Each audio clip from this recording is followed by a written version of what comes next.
Nearly 20 years ago, I was named Coordinator of Environmental Education at Northern Arizona University. Soon thereafter, I was told by Vice President for Research and Graduate Studies, Henry Hooper, that I should meet with the Director of English Composition. Still smarting from the C that I got on my first English comp paper in 1966, I thought, oh, what the heck, probably a waste of time, but if the boss says I need to do it, I'll go do it. So I dragged myself into the English comp office, where I met what looked to me like an English professor who had been stuck with supervising TAs to teach first-year students how to write. Little did I know how much that meeting was going to change my life. Jeff started showing me the materials he was using in the English composition classes. Here were all the top environmental writers and pieces from traditional authors who had addressed environmental issues. Here was a course that had been transformed in the best of the subversive education tradition to ask students to think about their relationship to the world. Here truly was the kind of environmental education I was trying to find on the campus. Over the next year, Jeff and I began working on a faculty development workshop around issues of sustainability. What came out of this is what's now known as the Ponderosa Project. Ponderosa Project trained nearly 100 faculty members on the NAU campus and worked with them in developing courses in sustainability and infusing sustainability across the curriculum. Over the years, Jeff and I, with others, presented our model and its effectiveness to groups in places as disparate as Moscow, Idaho, and Washington, D.C. And then a few years later, Jeff called about writing an article for a book he was editing with Peggy Barlett. The book, Sustainability on Campuses, Stories and Strategies for Change, has been an important resource for the past 5 years. During this time, Jeff and Peggy have provided numerous workshops on education for sustainability, and that English comp director has become a leader in the campus sustainability movement. In your program, you'll find a full biography of Jeff, but to me, he's that English comp director who became a leader in this field. Please welcome my friend and colleague and the chair of the ASHE Board of Directors, Geoff Chase.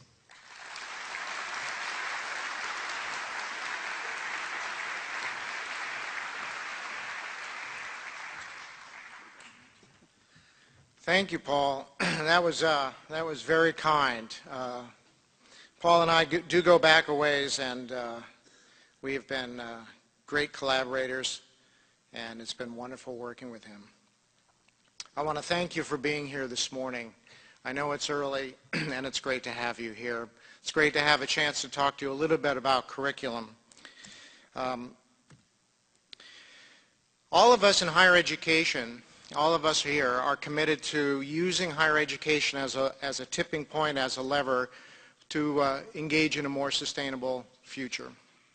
And last night, I think Jerome Ringo did a stunning job of beginning to lay out some of the kinds of challenges and the severity of the challenges that we face. And all of us have a role to play in it. My role has been focused primarily, although not exclusively, on curriculum, and that's what I'd like to talk about this morning. And I want to go back to two other friends and colleagues, and these quotes are now fairly old, but they stick with me.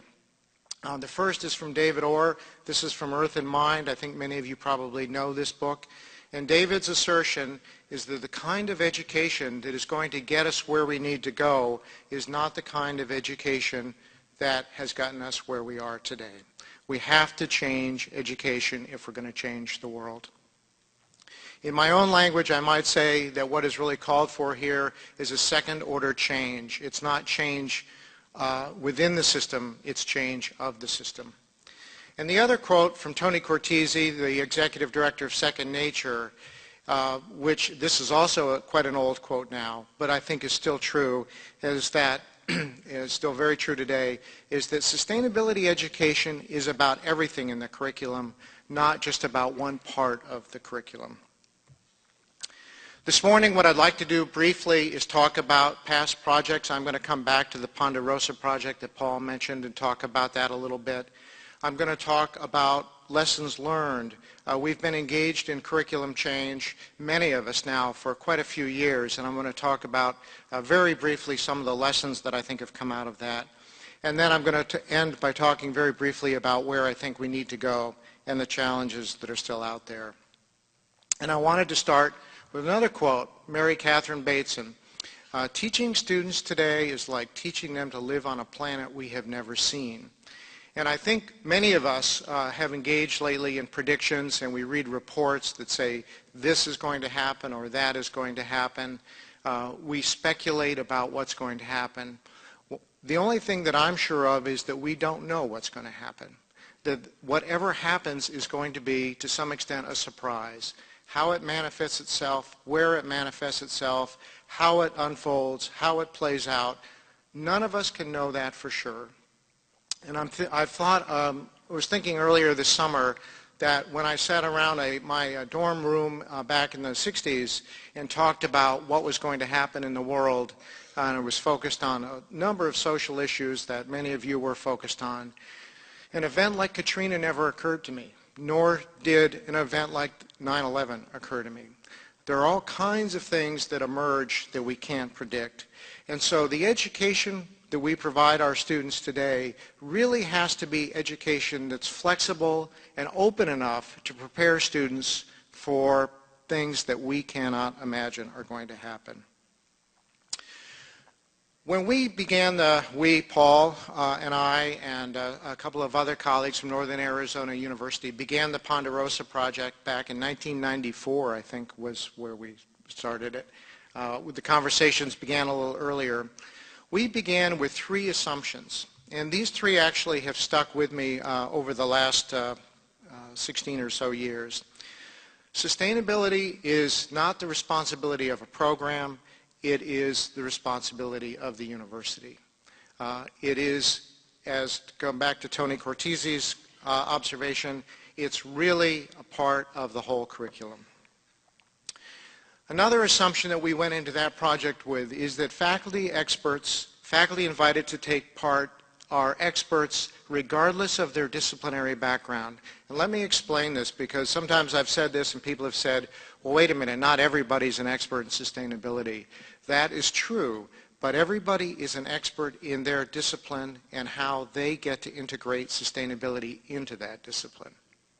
So one of the things that we adopted very early on, excuse me, was the notion that whether we were talking to a chemist, a biologist, a historian, a political scientist, a musician, somebody in the arts, it was their expertise and their decision about how to integrate sustainability into the curriculum.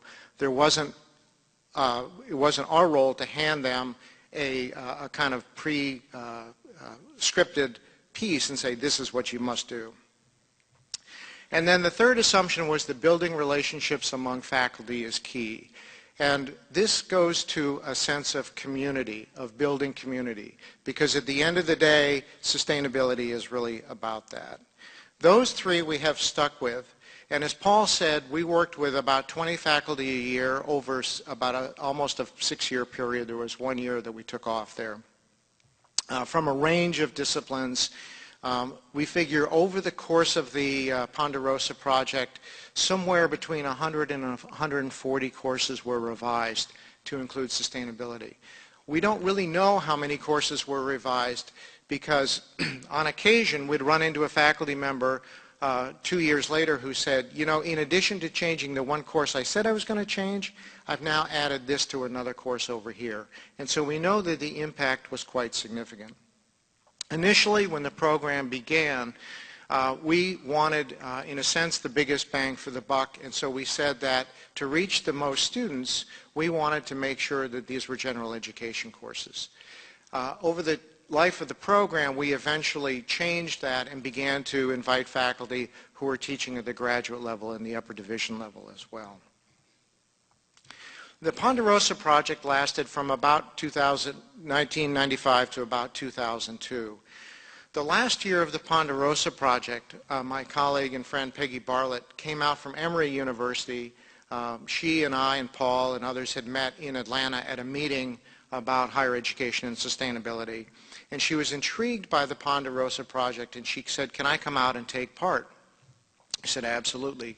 So she came out, and then with Paul's help, we went out to Emory the next year, and in 2001 helped launch the Piedmont project, which is still ongoing at Emory University. It's the same model. It's 20 faculty a year from religious studies, from law, from medicine, from English, from political science, from exercise science, and so forth. Peggy and I began to be asked on a fairly frequent basis if we would come do workshops on campuses. And it occurred to us at a certain point that we had day jobs, and we were not able to keep up with the demand, and this is a good thing. So this really prompted us to launch in 2005 a workshop on leadership and curriculum change. So beginning in 2005, twice a year, we give workshops, one in Atlanta, one in San Diego now. And those workshops are designed to bring in groups of faculty from around the United States and Canada who then go back to their own campuses and initiate their own projects. Over the course of that last 4 years, we've worked with almost 250 faculty members representing 153 institutions. So the penetration here is getting to be fairly respectable. I was talking yesterday in a conversation with one of the people who went through this workshop several years ago, who commented that she's gone back to her own university and has worked with 80 faculty. We know that not everybody has worked with 80, but even if we figure an average of 40 to 50 per institution, you begin to see that there is something really spreading across the country. The other thing that Peggy and I have noticed that I think is really worth commenting on is that when we began these the trainer workshops, the Leadership for Curriculum Change workshops in 2005, there's an application process. And a lot of the applications said, I am the lone voice on my campus. I'm the only one doing this. I need to be surrounded by people who are like me. Please let me come to this workshop and learn from other people. In 4 short years, that has changed dramatically. Now the applications, more often than not, are saying, I've been asked by my provost to attend this workshop because we've just adopted a new general education requirement. Or I've been asked by the Senate chair to come with a team of faculty because we've just adopted a new sustainability program. And so there's been a significant shift in a relatively short period of time driving the interest of why people are coming. Another project that I want to mention very quickly is the Curriculum for the Bioregion project. This is in the Pacific Northwest, and this has been directed by Jean McGregor and run out of the Washington Center. And Jean brought a group of people down to one of the workshops that Peggy and I did. They needed some of our help, but frankly, they were already well on the way. They have now worked in the Pacific Northwest with 600 faculty members from institutions as large as the University of Washington and as small as the University of Puget Sound or Pacific Lutheran University. And they're making a huge difference up there. Now, this is a little bit of a visual interlude. This is the Cathedral of St. Francis. I want to talk a little bit about what does it mean to teach sustainability in the curriculum. There's been a lot of talk about what does that really mean. We had a conversation yesterday. I often am asked, so what does it really mean to teach sustainability? How do you know that what students are getting in a curriculum is really about sustainability? So imagine you're a sophomore, right? Those of you who were sophomores a few years ago, that's not too hard. For some of us, it's a little harder. But stretch back in your mind. You're a sophomore. You just signed up for classes. It's the first day of the term. You have to take this general education requirement. It was in the arts and humanities block. There was a course that fit your schedule, and it was a good time of day as well. So you signed up for it. It's called Medieval Art History. So you walk in the first day, and the faculty member has this picture up on the board or on the overhead. It says, this is the Cathedral of St. Francis in Assisi, Italy. This is the kind of artwork we're going to look at this semester. But as we look at this artwork, I want you to hold a question in your mind. And the question comes out of a little research I did this summer. And in the research I discovered that the largest deforestation that ever took place in Western Europe took place in the Middle Ages. And it took place in part because in addition to using forests for fuel, for heat, and for cooking, artisans were having to build high-temperature, consistently hot fires to fire the stained glass that was going into the cathedrals of Western Europe. So the window on your left, I think it's on your left, is a window from the cathedral in Strasbourg. The window on the right is from Chartres Cathedral, both in France.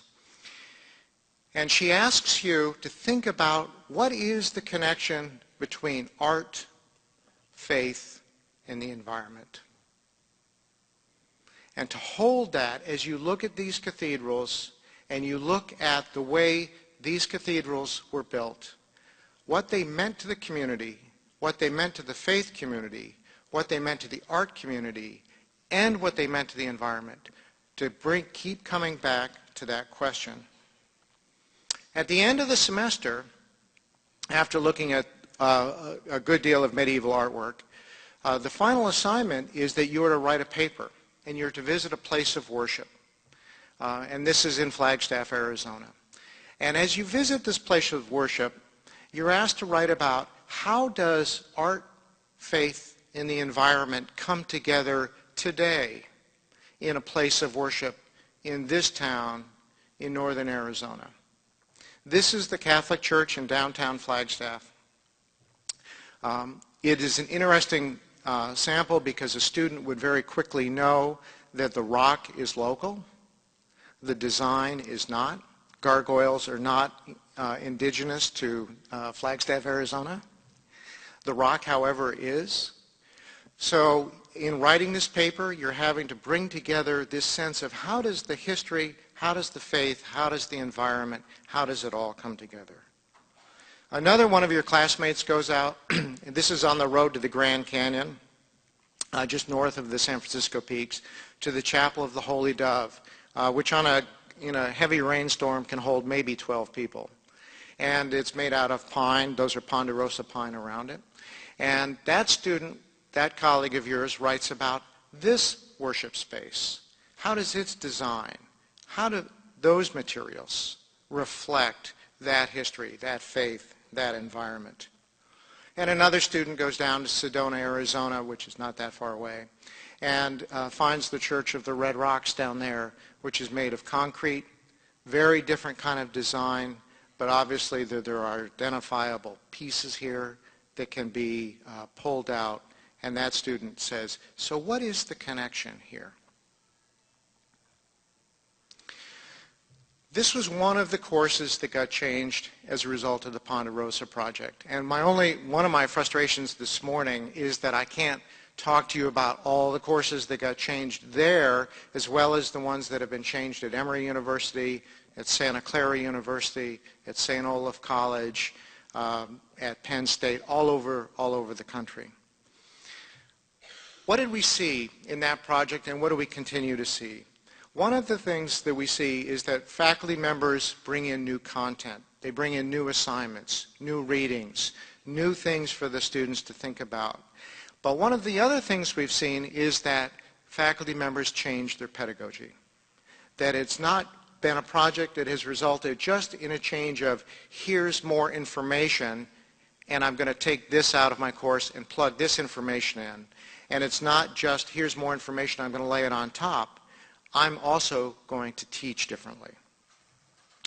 We've also seen faculty members, quite a few of them, and this we didn't predict, who changed their research focus, who because of their own work in this area began to say, there's a research question here that I'm intrigued by.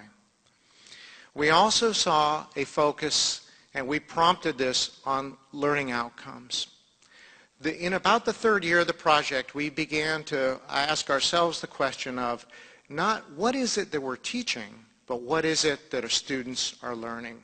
Because at the end of the day, what's really critical is not what I think I'm conveying, It's what the students are getting and their ability to do certain things as a result of that teaching.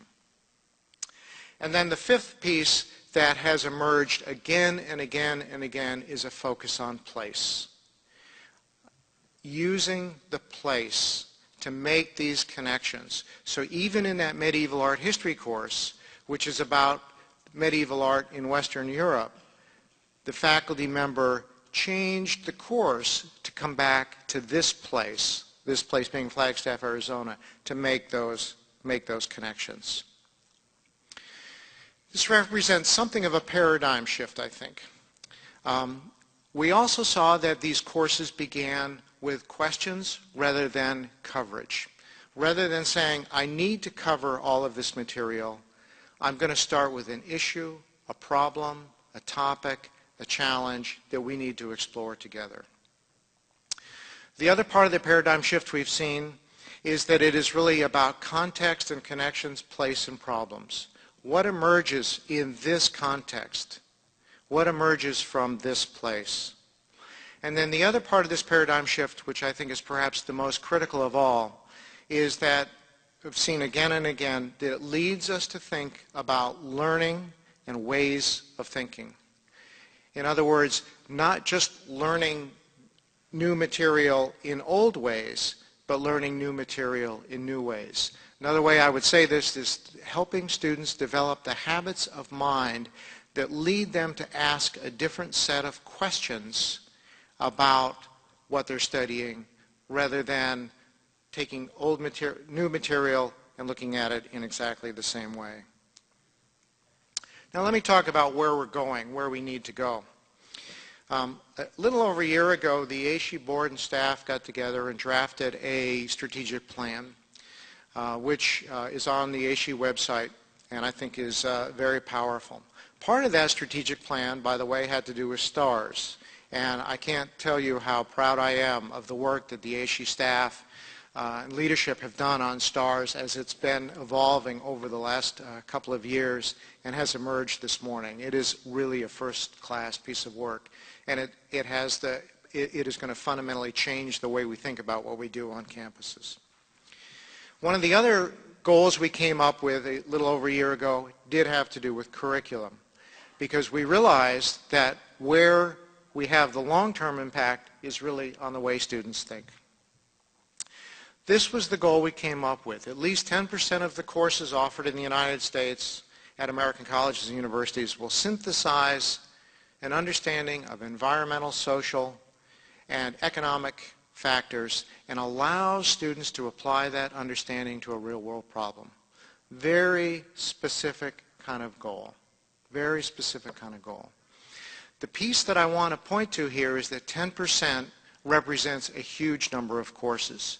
On my campus, I'm currently the Dean of Undergraduate Studies at San Diego State, that would be in excess of 60 courses per semester. We have about 600 to 700 courses per semester that we offer. The scale we're talking about is large, and yet we're facing some real challenges as we come into the next 5 years in terms of how do we infuse sustainability into the curriculum.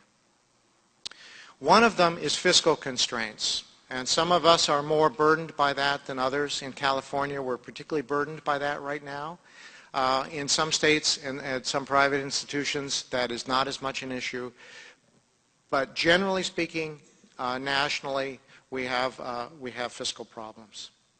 The other challenge I think we have, and this has emerged from watching this curriculum work unfold, is that there isn't a college or university curriculum. There are multiple curricula. I'm going to say a little bit more about that in a subsequent slide. A third is scale. We're talking about 1.2 million faculty in the United States alone. That doesn't include Canada, it doesn't include Mexico, it doesn't include Europe, Africa, South America, Asia.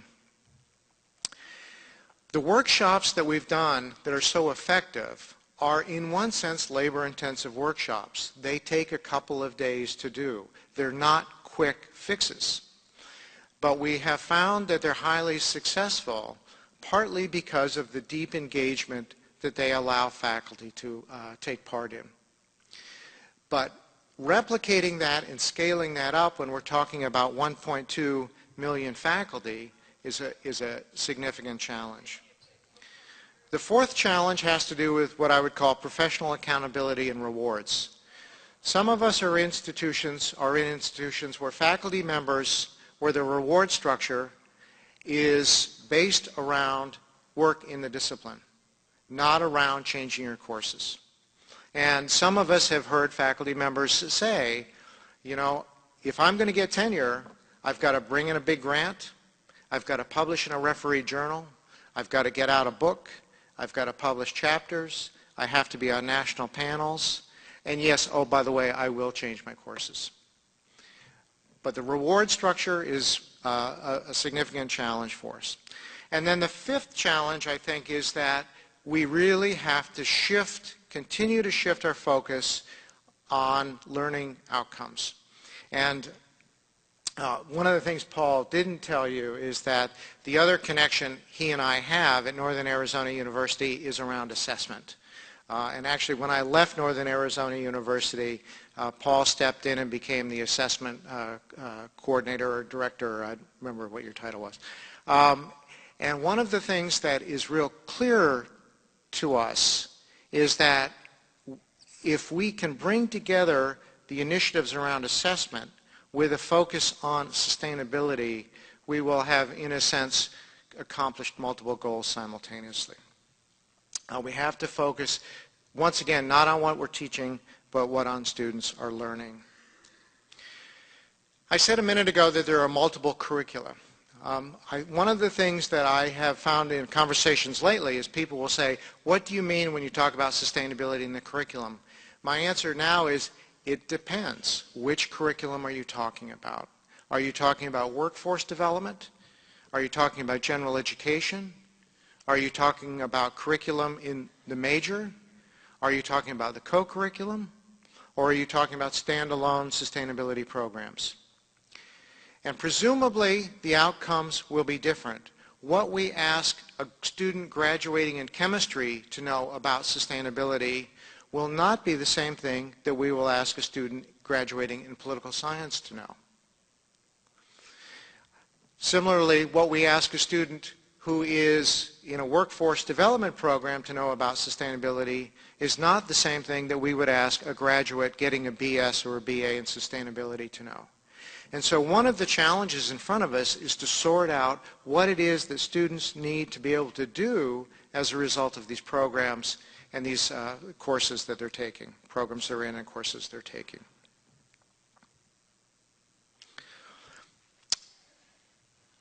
Watching this curriculum work over the years, I've tried to distill it down to some principles. And these are really things I've come up with myself. And I'm going to test them out with you this morning. Sustainability in the curriculum is local. It emerges from a place. It is about the connection to the place we have. But sustainability is also global. So whether we're talking about climate change, the international arms race, flu pandemics, migration, immigration, that's all connected to sustainability, and it's all connected to what students need to be able to understand and do. Sustainability is also about relationships and community. It is about the way we are all connected to each other. I happen to live in a part of the United States where I can be in Mexico in about 15 minutes. The busiest border crossing in the world. 48 million people cross that border between Tijuana and San Diego every year. So the mileage is relatively brief and the relationship is profound. What happens in Tijuana makes a difference to what happens in San Diego and vice versa. The problems that we deal with in San Diego are community problems. They are Tijuana's problems. They are Imperial County's problems. They're not just our problems. Similarly, when I go down to Mexico and visit a maquiladora or an institution down there, their problems are also our problems. Sustainability is also about systems. It is about interdependence. It is about the place where we insert something into a system, it changes the whole system. And we're all, at the same time, in a sense, affected by that system. Sustainability is about learning and questioning. And that's as true for faculty and administrators and staff as it is for students. We're all in a place where we have to keep learning. And one of the things about the curriculum work that I've been privileged to do with colleagues at institutions all over the United States and Canada is to see the extent to which faculty are engaged and become learners themselves, rather than passive recipients. Just as we know students learn more when they're actively engaged in the learning process than when they're just sitting back. And finally, I would say sustainability is transformative. Sustainability in the curriculum is not tweaking around the edges. It is not taking what we have been doing and doing it slightly differently. It is taking what we've been doing and relearning it in a way that we end up in a very different place. Sometimes I'm asked, so what are the outcomes? And I've boiled this down to 3 outcomes. I would say these are kind of my bottom line outcomes for sustainability in higher education. The ability to make connections in multiple directions, up and down, back and forth, and across. To see oneself as connected, as part of something. If our education isn't helping students understand that connectivity, it seems to me that we need to re-examine what we're doing. It is also the ability to understand the consequences of our actions both collectively and individually. Sometimes we focus on what the individual can do, right? So in my neighborhood right now in San Diego, where we're experiencing a significant water drought, we think individually, how do I reduce my water consumption? But it's also the collective issue. So even if I can reduce my water consumption to 5% of what it was 10 years ago, if collectively we can't reduce it below 80%, we're still in trouble. So it's that ability to work both individually and as part of a collective group. And third, I would say that sustainability education has to help students acquire the commitment to develop strategies for dealing with challenges, knowing that those strategies are incomplete, imperfect, and temporary. So there's no silver bullet. There's no solution. There's an ongoing process of helping students understand that when we're faced with challenges, we develop strategies knowing that we are also going to have to develop more strategies. Another way to put this is that in the old framework of liberal learning, this is lifelong learning. This is the ability to say, this is the best strategy we can come up with right now, but we know we're going to have to come up with another. Talk briefly about one more course that I think did a really excellent job of pulling all this together. Map of Arizona, which you can see very clearly. This course was an Introduction to Archaeology course that I'm going to talk about. In the upper left corner of the map, you see a place called Black Mesa. This is a place where Peabody Coal takes coal out of the ground and moves it through water slurries to generating plants. One is the Navajo generating plant that you can see at the very top of the state, and then the other is over on south of Lake Mead. Black Mesa sits underneath 2 Native American reservations, the Hopi and the Navajo. And there has been some controversy about this because the water that is used to move the coal through the slurry is coming from an aqueduct that is pumped out of the Navajo reservation, but which underlies the Hopi reservation. So immediately you can see there's a connection here between energy, water, environment, culture, sovereignty, a whole set of issues that come together. There is also an archaeological site up in Black Mesa. And when this faculty member came out of the Ponderosa project, he said, you know, I've always taken students up to this site so that they can begin to see for themselves what archaeologists do. But now when I take them up to this site, I'm going to contextualize it by talking about what's going on there today. And I'm also going to ask them a series of questions. The first question is, why is this an archaeological site? Why aren't these people here today? Where did they go? What caused them to leave this spot? He said, I'm also going to take them over to Chaco Canyon. This is in northwest New Mexico. And if any of you have ever been to Chaco Canyon, you know it's a remarkable archaeological site in the United States. You walk into this site, and there, except for the other tourists and the docents and the guides, there's nobody there. There are formed rooms, beautifully built. This was clearly a thriving community. And it wasn't that long ago that it was a thriving community. And nobody is there. And his question to students is, why is this an archaeological site? Was it climate? Was it famine? Was it war? Was it water? Was it cultural? Was it a whim? They just decided to leave? What happened? He asked the students to look at this kiva, which was a religious site at Chaco Canyon, and to think about this community and why this kiva is no longer an actively used religious site. And then he did something very interesting.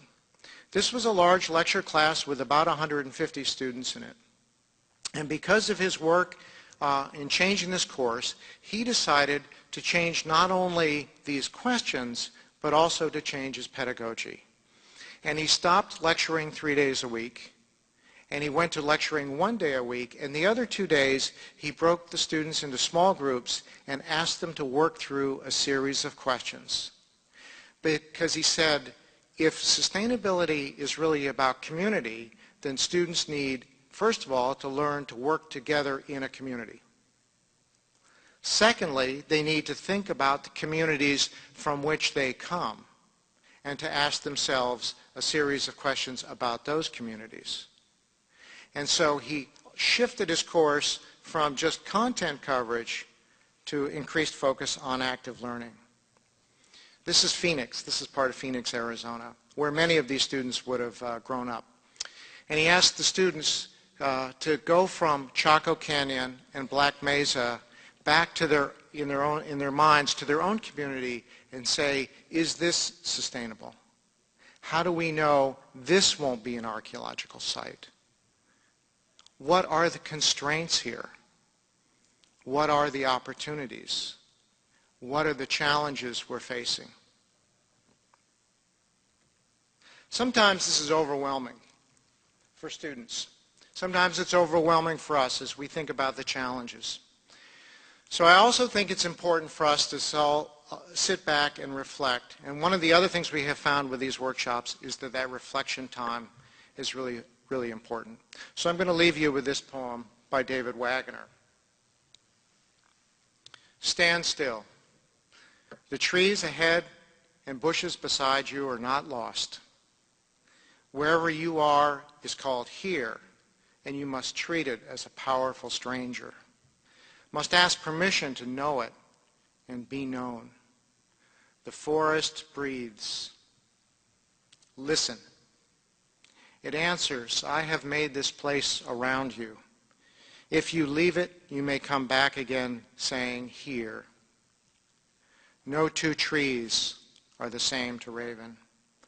No two branches are the same to Wren. If what a tree or bush does is lost on you, you are surely lost. Stand still. The The forest knows where you are. You must let it find you.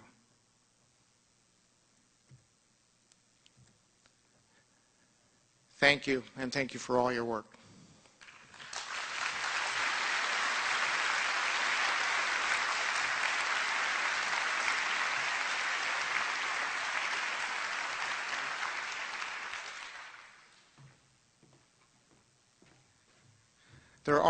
We do have a few minutes for questions if there are any questions or comments, and there's a microphone here, so I'm open.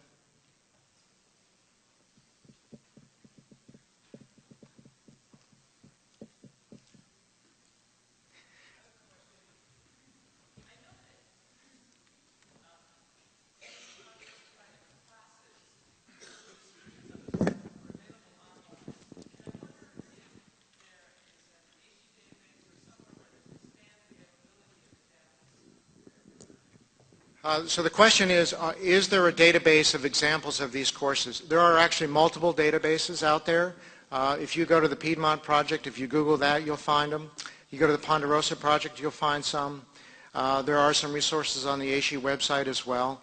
I think one of the challenges we have is keeping those websites updated, those databases updated, and providing the information in a way that's really useful. I'll give you a quick example.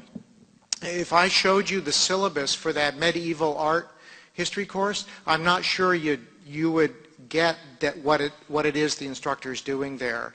And in fact, what we've done in all these curriculum projects is rather than ask faculty for revised syllabi, we ask them to write one page on how they changed their course. That's where we find what really gets done as opposed to the syllabus itself.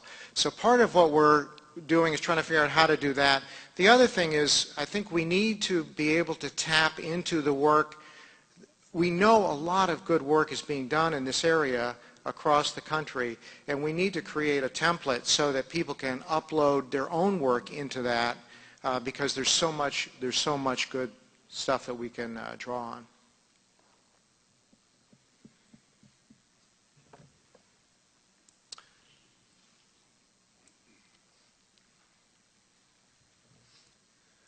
Good morning. Got a question in your late night conversations on a lot of these issues. Cultural change. We look at the example you gave us in the Southwest of the Indian cultures and Native American cultures, and we've all read books like Collapse and all the other books out there.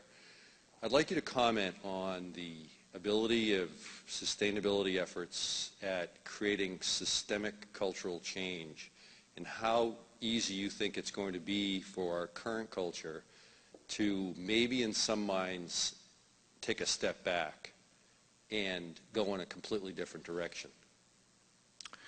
It's not going to be easy.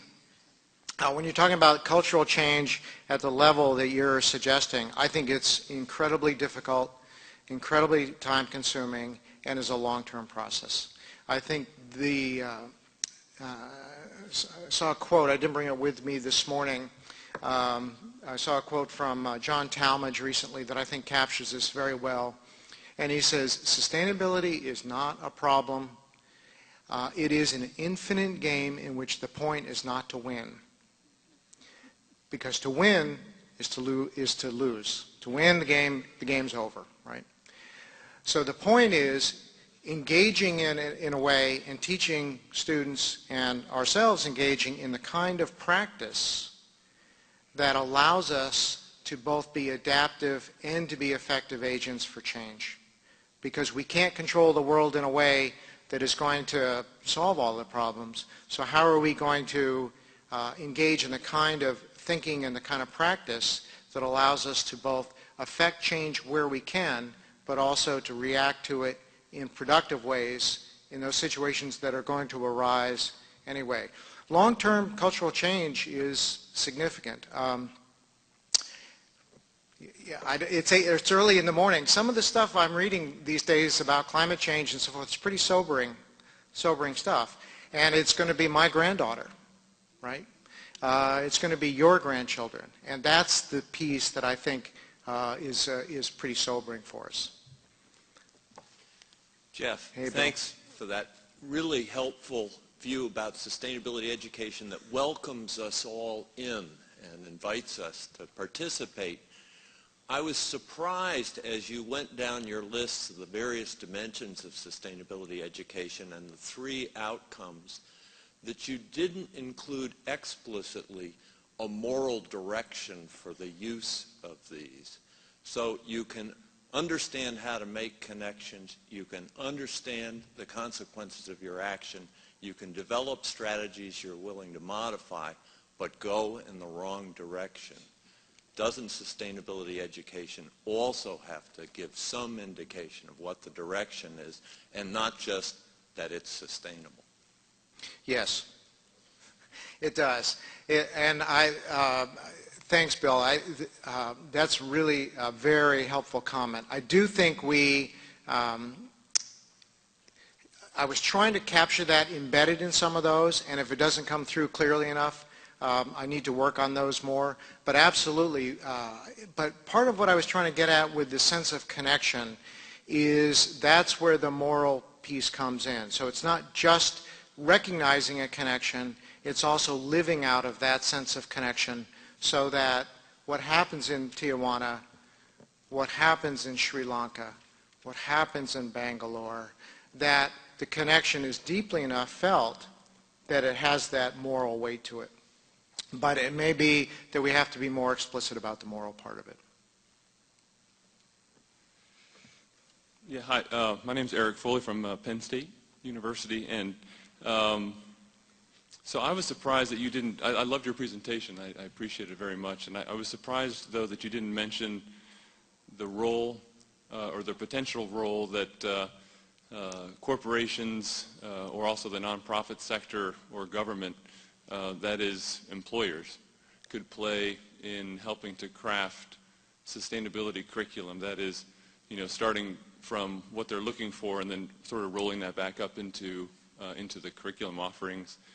And I just want to say that I know it's different. If you look at community colleges, small liberal arts schools, and larger state schools, the kind of sustainability curriculum that'll really have teeth is very different. So, my question is within that context, but maybe you could comment about the role of the employer, and again, government, nonprofit, or corporations in sustainability curriculum development. Absolutely. And I think that they do have a role to play. It wasn't the focus of what I talked about this morning. We're creating a new program at San Diego State. It's a professional science master's degree in sustainability. And in order to put that program together, we spent some time last year talking to people in business and industry and city government, county government in San Diego. And we said to them, what is it that you want from this program? What is it you want your graduates to be able to do? And we were stunned because you know what the first thing that everybody said? Communicate effectively in writing and speech. That was the very first thing people said. Then they said, work effectively to identify problems and develop strategies for addressing. Systems thinking, work in diverse groups. None of this, in one sense, is new.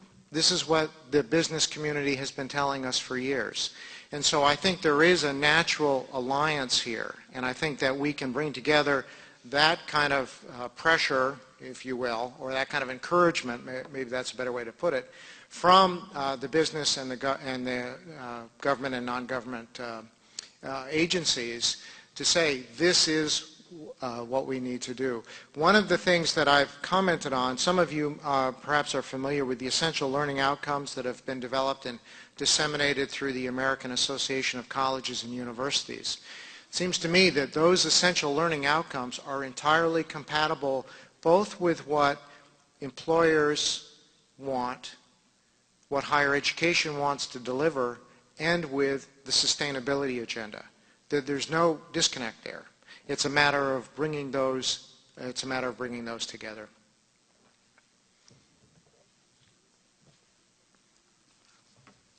I was wondering if you could talk about the role you've seen of service learning playing in the process or in some of the transformations of some of the courses. Service learning plays a critical role, as does co-curricular education. Anytime we can get students out of the classroom and into a real-world situation, it benefits both the situation and the students if it's done well, if it's monitored correctly. And I think it's absolutely critical that we use every avenue that we have in front of us, and community-based service learning is clearly one of those real opportunities that we can use. One of the things we've thought about is, what about setting up student consulting firms that work with businesses, schools, government, non-government agencies, so that the students are gaining the skills at the same time they're addressing sustainability issues. And I'm sure that some of you have already are doing those kinds of projects, and there are many other ways to do that. The other thing I want to go back to, the Venn diagram I began with that had research, curriculum, outreach, and stewardship operations. One of the other things that a lot of campuses are doing, and I'm sure many of you are involved in this as well, is drawing links between what students are doing in the classroom and what's happening in the physical plant of the campus. On my campus, students are doing energy audits, they're making energy recommendations, they're doing recycling programs that is tied directly to their coursework as well as to their work with staff. And those kinds of opportunities are critical too. So there are many ways we can benefit from those kinds of openings for us. So we've probably got time for one or maybe two more, and then we'll stop. Yes? Hi.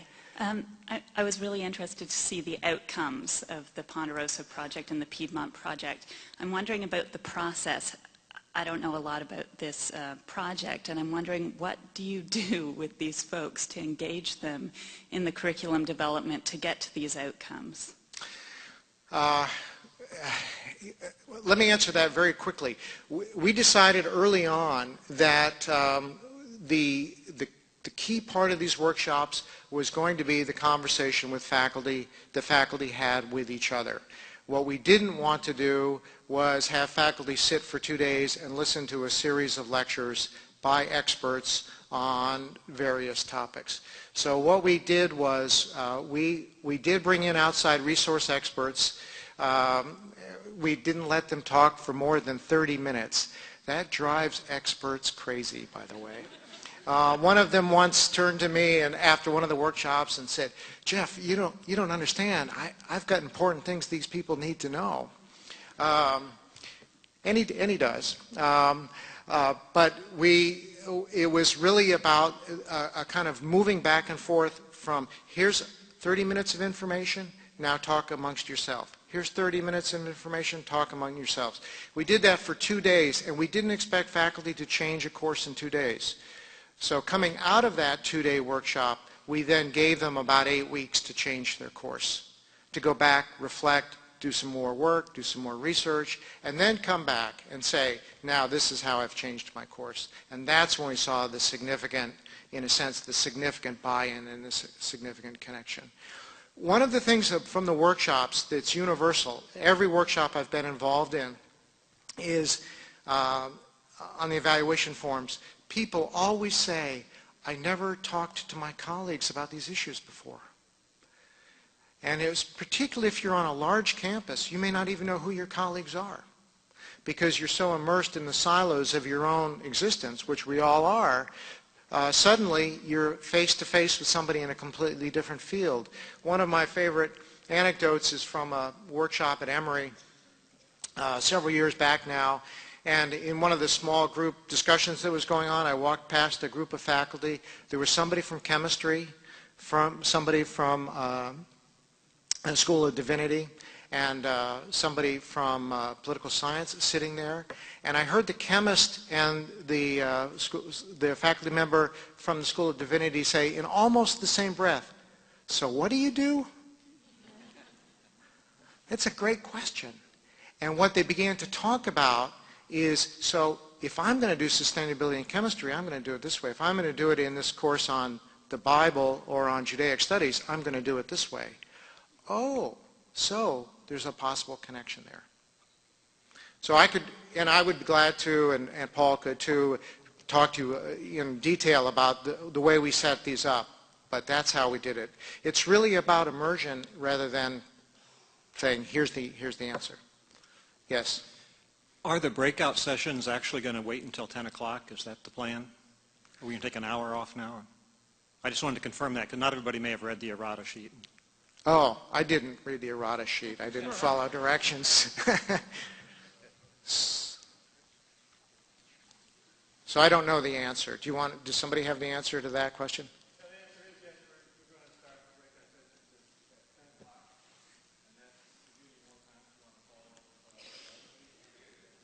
So the breakout sessions are going to start at 10 o'clock.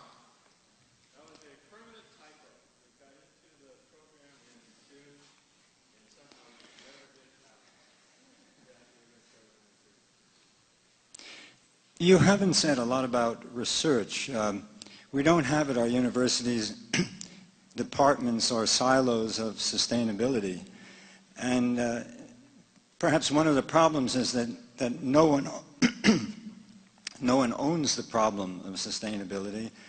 And I'm wondering, so much is being done at many smaller colleges that don't focus principally on research, that focus on education and service. What about the big research institutions where in many respects to do interdisciplinary work, to do work across fields becomes suicide for younger faculty members and relegates them to positions of insignificance within their fields where the reward structure is all about the things that you've already mentioned, publishing and achieving prominence in a very narrow field. How do we combat this this enormous institutional bias towards specialization and,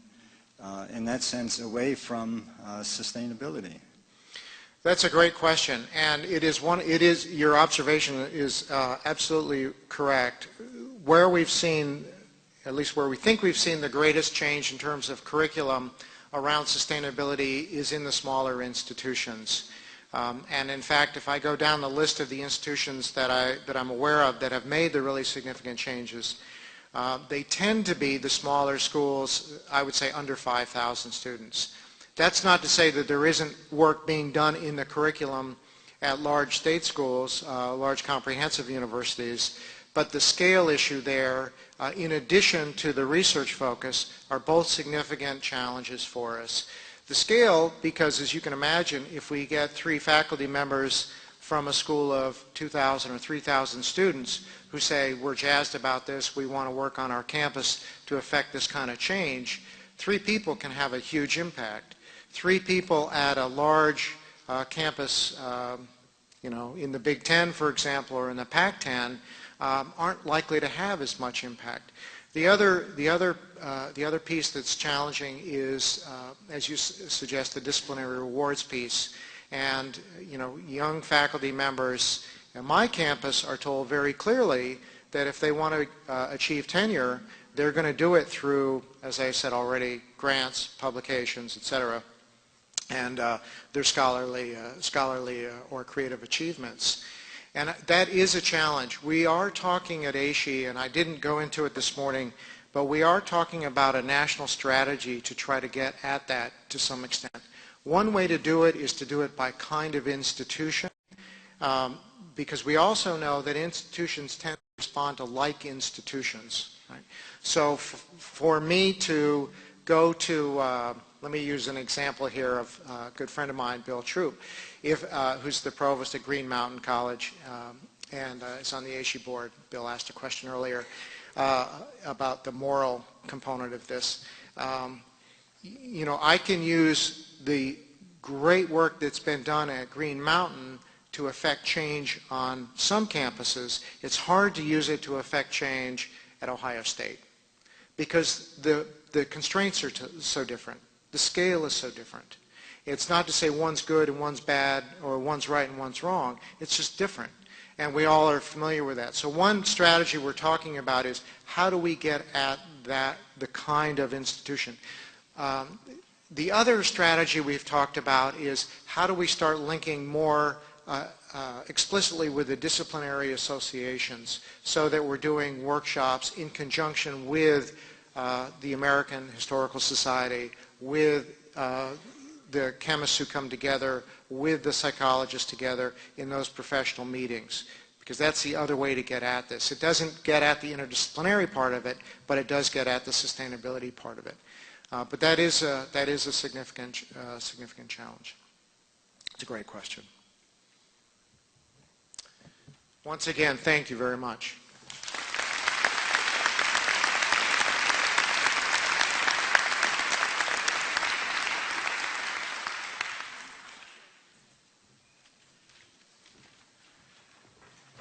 Well, thank you, Jeff. Thank you for reminding us that sustainability is not just about knowing things, but it's about how we think, it's about how we behave, and it's about how we continue to learn from one another.